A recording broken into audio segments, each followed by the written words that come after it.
অনেক দিন পর আজ হুটহাট করে আমরা সবাই মিলে একটু বাইরেই ঘুরতে যাব।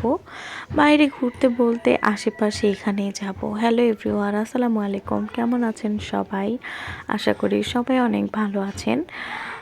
তো সকালবেলা নাস্তা করার পর দেখলাম ফ্রিজে অনেকগুলো ভাত আছে, তো ওইগুলো খেয়ে ভাবেই ডিম, টমেটো, ধনিয়া পাতা সব কিছু দিয়ে, আর সাথে কিন্তু গ্রেট করা গাজর ছিল, এগুলো দিয়ে ফ্রাইড রাইসের মতো করেছিলাম। খেতে কিন্তু অসম্ভব মজা হয়েছিল। তো এগুলো করতে করতে দেখলাম হঠাৎ করে কারা যেন আসছে, তো দেখি হানিফা আর কাশপিয়া আসছিল সামিরাকে দেখার জন্য। তো পরে হচ্ছে ওরা বাবুর সাথে খেলা করছিল, আর আমি হচ্ছে বাবুর জন্য খাবার রেডি করছিলাম। তো আজকে বাবুকে দিয়েছিলাম ফুলকপি, গাজর সিদ্ধ, আর সাথে হচ্ছে সিদ্ধ করা পাস্তা। তো এটাকে বাবুর সামনে দিয়ে রেখেছিলাম যেন ও হাত দিয়েই খায়। তো এরপরে আমরা বিকেলবেলা একটু বের হয়ে গিয়েছিলাম একটু বাইরে যাওয়ার জন্য। তো আমরা মেনলি যাব হচ্ছে রামের কান্দা রোমান্টিকদের ওইখানেই যাব, আর সাথে হচ্ছে ওইখানে একটা নতুন পার্ক হয়েছে ওইখানে যাব। তা আমরা এই যে এখানে হানিফা, আমি আর আমার নানি একসাথে বসেছিলাম, আর সাথে আমি নিজেকেও একটু দেখিয়ে দিলাম। শীতের সময় আসলেই কিন্তু রাত্রেবেলা ঘুরতে যেতে অনেক ভালো লাগে। রাত বলতে বিকালবেলা বের হলে তারপর একটু রাত পর্যন্ত বাইরে ঘোরাঘুরি করতে ভালোই লাগে। আর এই যে অনেক দিন পর এই জায়গায় আসলাম, লাস্ট মানে কয়েকদিন আগে আসছিলাম। তো এই যে এই পার্কটার কথাই বলেছিলাম, এই পার্কটা নাকি নতুন হয়েছে, আর এটাতে আজ হচ্ছে যাব। তো আমরা এখন চলে আসছি হচ্ছে, অনেক দিন আগে এই মাশরুমের দোকানটার একটা ভিডিও দিয়েছিলাম। তো আমার কাছে এই দোকানের মাশরুমটা অনেক ভালো লাগে। আমার মনে হয় কেরানীগঞ্জের মধ্যে উনিই হয়তো একমাত্র মাশরুম ফ্রাই বিক্রি করে। আমি জানি না আর কোথাও আছে কিনা, কিন্তু আমার জানা মতে এই দোকানটাতে পাওয়া যায়, আর কোথাও পাওয়া যায় না। তো আমরা সবাই মিলে মাশরুম নিয়েছিলাম, তো মাশরুম খেয়েছি, আর ওনার যে সসটা দেয় ওটা কিন্তু অনেক মজা হয়। তো আমরা সবাই মিলে মাশরুম খাচ্ছিলাম। তো এরপরে হচ্ছে চলে আসছি রোমান্টিদের বাসায়। এসে এখানে হচ্ছে কিছুক্ষণ বসেছিলাম, কথাবার্তা বললাম সবাই মিলে, তারপর আবার আমরা হচ্ছে এখান থেকে চলে যাব। আমরা এখন হচ্ছে পার্কে যাব, এটার জন্য যাচ্ছিলাম, আর রাস্তার মধ্যে দেখি কায়েস দাঁড়িয়ে দাঁড়িয়ে ব্যাডমিন্টন খেলা দেখছে।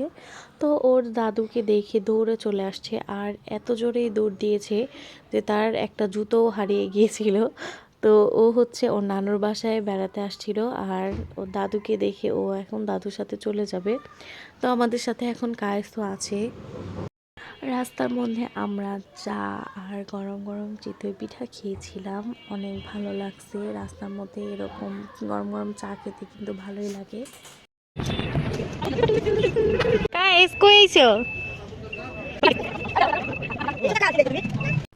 এই তো আমরা এসে পড়েছি সেই পার্কটাতে, আর এটায় মোটামুটি ভিড় ছিল। আর সামিরও কিন্তু তার নানুর কোলে ঘুমিয়ে গিয়েছে, ঠান্ডার মধ্যে বাতাসে ওর ঘুম এসে পড়ে।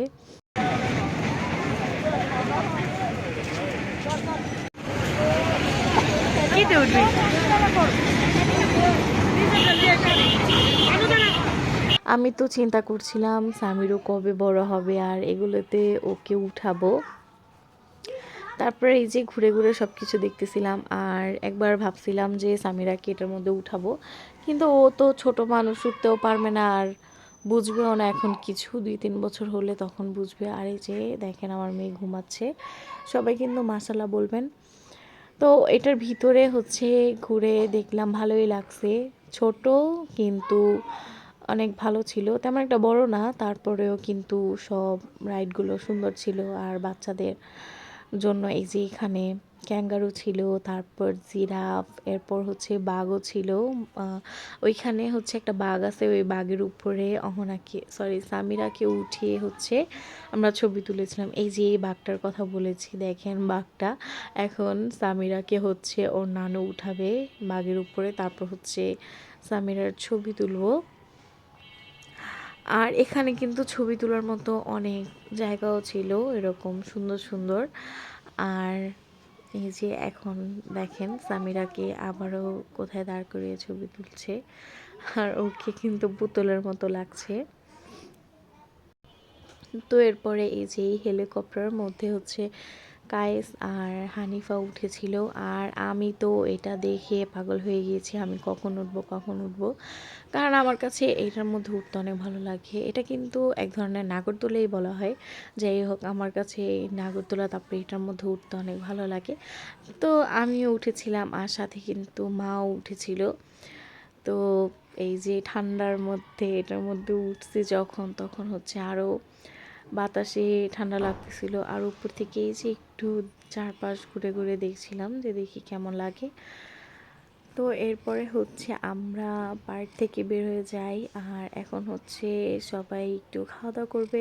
আর আমরা এখানে হচ্ছে সাথে হালিমও খেয়েছিলাম।